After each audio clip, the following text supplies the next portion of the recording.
Kayo ng ilang ganap dito sa gilid ng CN Tower. Wow, gilid talaga ha ng CN Tower.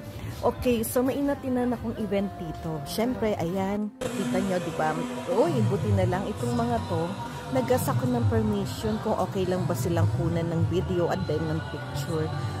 Pumayag naman sila, di ba? So ayan na nga, naka-costume pa nga di ba? Syempre, hindi pa pahayag ang lola nyo na walang picture sa kanila, di ba? Kailangan meron akong souvenir, di ba, mga ka-abengers? And then eto na nga, hindi ko naman tinapos yung event na yan. So mga ilang saglit lang ako and then lumabas na rin ako dahil sobrang dami ng tao talaga. So makikita nyo sa video na maraming lumalabas na rin na siguro nakailang libot na rin sila sa event, di ba okay na.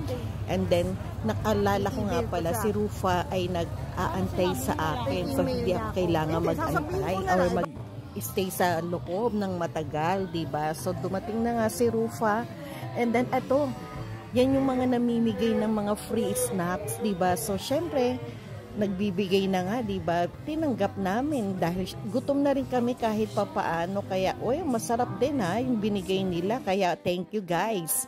So syempre yung hindi ako papayag na wala akong picture sa inalisan kong event na yan. Eto na, hindi ko alam na kinukunan pala ako ni Rufa ng video. Pupunta sana ako ng replay sa aquarium and then nakita ko, wow, sinusundan ako ng picture, parang artista lang ha.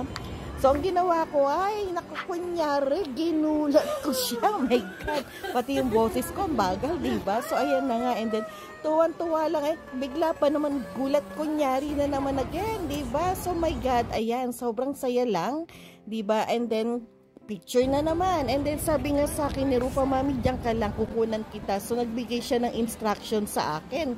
Diba? Kung ano yung dapat kong gawin. Kaya lang mali, di ba? Sabi niya, sobrang bagal, Mami. Hindi yan. So, syempre, ang lola, hindi, kailangan daw perfect care. Sabi ko, sige, break muna tayo, picture. So, eto na nga yung second, di ba? Ayan, makikita nyo. Yung talagang binigay niyang instruction sa akin kung ano yung dapat kong gawin. So, umikot-ikot ang lola na parang model, di ba? Nakita nyo naman, wow, ang ganda ng hair. Talaga namang nagpapapansin tayo, di ba? Wow, ang ganda talaga. Kaya lang sabi niya, Mami, hindi perfect. Oh, inulit ko pa uli. Hindi ko akalain na inulit ko pa pala. Buti na lang hindi ako nadapa, di ba?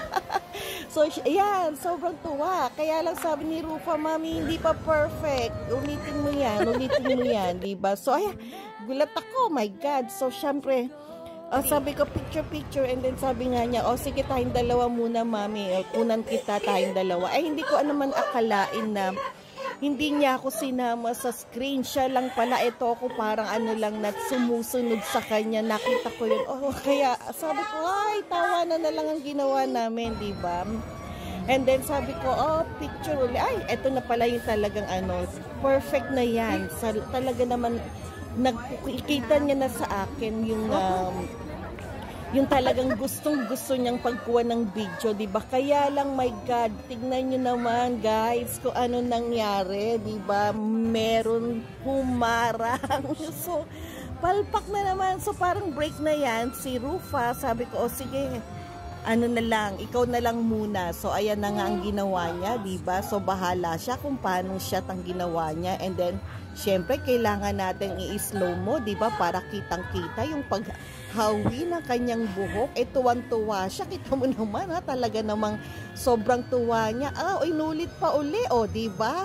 Ang ganda lang ng hair, diba? Nagpapapansin kami sa mga shampoo commercial, diba? Baka malay mo, makuha itong mga buhok namin na pang model, diba? So, syempre, tuwan-tuwa kami. Uy, may patalon pa si Rufa, diba?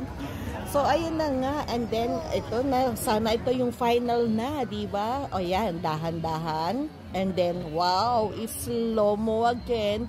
Na ang carry pa ng bagay talaga namang todo, diba? Inangat pa. And then, oh my God, sabi nga perfectly done. So ano pang masasabi mo, diba? So syempre sobrang